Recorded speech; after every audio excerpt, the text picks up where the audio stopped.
Climate change বা global warming এই শব্দ দুটি আমরা হরহামেশাই শুনছি, কিন্তু এর প্রভাব যে কতটা ভয়াবহ হতে পারে তা হয়তো বিশ্ব দেখবে আসন্ন 2024 সালে। ধারণা করা হচ্ছে 2024 সালে আসবে ভয়াবহ এল নিনো, যার প্রভাব ইতিমধ্যেই শুরু হয়েছে। এর ফলে ক্ষতিগ্রস্ত হবে বাংলাদেশ, ভারত, আফ্রিকা, আমেরিকা ও অস্ট্রেলিয়া। শেষবার এমন ভয়াবহ পরিস্থিতি হয়েছিল 1982 সালে। সে বছর পৃথিবীর এক প্রান্ত ডুবেছিল পানির নিচে, আরেক প্রান্তে চলছিল ভয়াবহ দাবানল, খরা আর প্রচণ্ড ঝড়। প্রচণ্ড এই প্রাকৃতিক দুর্যোগ পৃথিবীর গতির উপরও প্রভাব ফেলে।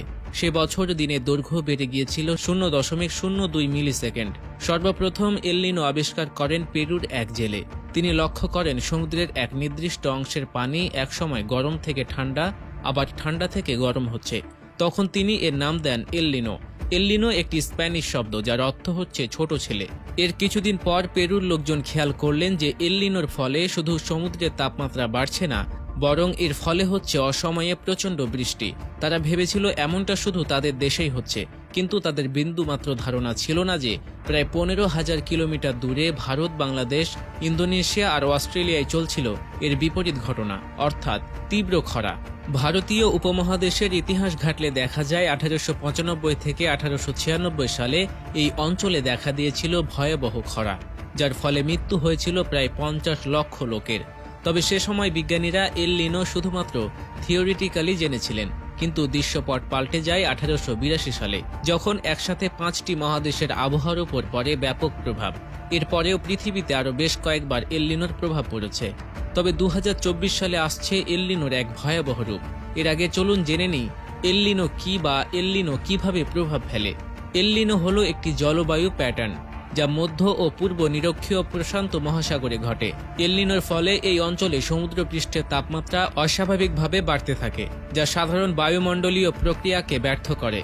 অন্যদিকে লা নিনা হলো এর বিপরীত পর্যায়, অর্থাৎ এই অঞ্চলে সাধারণ তাপমাত্রার চেয়ে সমুদ্রপৃষ্ঠের তাপমাত্রা কমে যায়।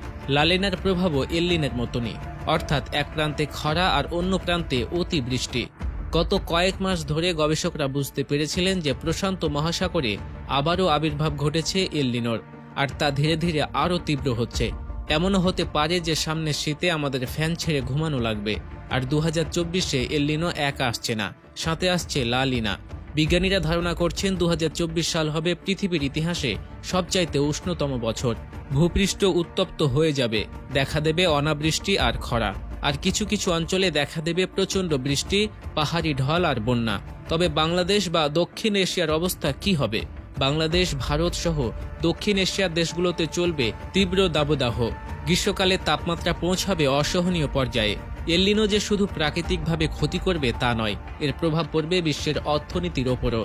1997 থেকে 98 সালে ঘটে যাওয়া এল নিনোর প্রভাবে পৃথিবী জুড়ে প্রায় $5.7 ট্রিলিয়ন ক্ষতি হয়েছিল। 1982 সালে যে ক্ষতি হয়েছিল $4.1 ট্রিলিয়ন। তবে বিশেষজ্ঞরা ধারণা করছেন 2024 সালের এল নিনোর ফলে পৃথিবী জুড়ে যে ক্ষতি হবে তার পরিমাণ প্রায় $84 ট্রিলিয়ন, যার প্রভাব ইতিমধ্যেই শুরু হয়ে গিয়েছে।